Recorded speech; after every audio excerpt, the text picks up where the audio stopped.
Akizungumza baada ya kukagua jengo la Shirika la Nyumba la Taifa lililopo katika eneo hili la Mkwakwani, Naibu Waziri wa Ardhi, Nyumba na Maendeleo ya Makazi amesema zaidi ya nyumba milioni 3 kila mwaka ni mapungufu au mahitaji ambayo tunayahitaji kwenye nchi yetu, na tunavyoelewa kuwa idadi ya watu inaongezeka kwa kiasi kikubwa na mahitaji ya huduma za nyumba nayo inafanya nini? Inaongezeka. Kwa hiyo ninaomba nitoe tu wito kwa shirika letu hili.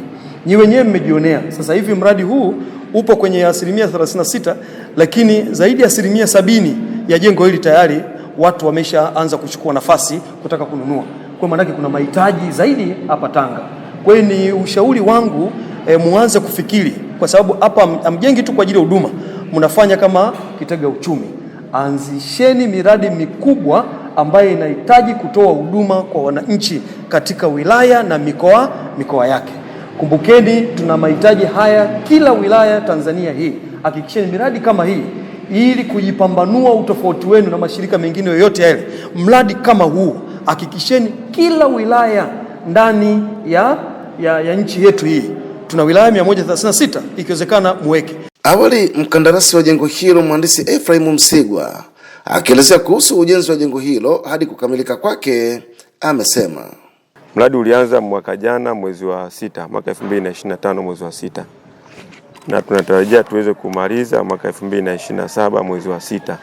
Kwa mantiki mradi inatakiwa ujenge ndani ya miaka 2.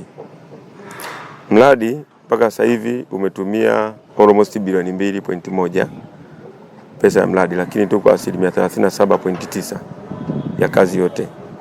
Tunatarajia kutokana na scope ya kazi na muda wa kazi ambao matarajio ya kazi inatakiwa tumalize ndani ya miaka 2, lakini maelekezo yaliyotoka kwenye management ya shirika inatakiwa tumalize mwaka huu 2026 mwezi wa 8. Wapangaji tumewapata wengi na jengo kwa ujumla linaweza likawa limeshajaa kwa asilimia kama 70 hivi, kwa maana eneo la upangishaji, kwa maana maduka pamoja na maofisi.